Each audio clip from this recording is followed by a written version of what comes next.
Hi everyone! This is Carla from Shopping Apps Tips PH at welcome sa aking YouTube channel. Sa mga hindi po nakakakilala sa akin, ako po ay gumagawa ng tips and tricks about Shopee. Kung interesado ka sa ganitong klaseng content, kindly consider to subscribe my YouTube channel para updated ka sa aking future upload. Our topic for today is how to add bank account at Shopee. If you are interested, keep on watching! Pumunta lamang po tayo sa ating Shopee. I-click po natin ang Me button. And then, i-click po natin itong account settings dito sa taas.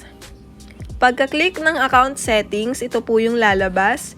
Yung My Account, Settings, and Support. Sa My Account, nandito po yung Account and Security, My Addresses, and Bank Accounts Cards. So, i-click lang po natin itong bank accounts/cards. Ayan.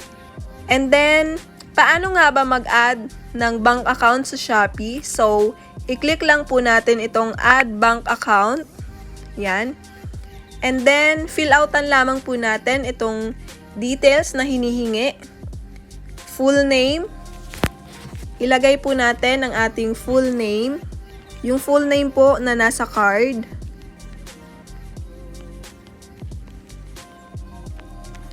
And then, yung account number. Account number na nasa card nyo.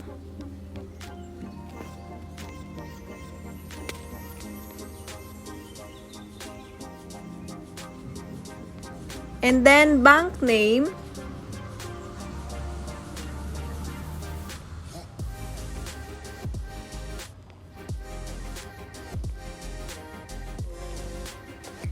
Ayan, kapag na-fill outan nyo na, i-click nyo naman po itong next button.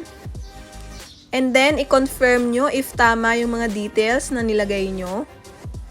Ayan, pag okay na, i-click nyo naman po itong done. And then, meron pa pong verification. I-click lang po natin itong verify by authentication link. Ayan. Wait ko lang po yung notification na manggagaling sa aking SMS. Okay, verification success. So, ayan, nakapag-add na po tayo ng bank account sa Shopee. So, yun lamang po. I hope meron po kayong natutunan sa video na ito kung paano mag-add ng bank account sa Shopee. Thank you for watching. Bye-bye!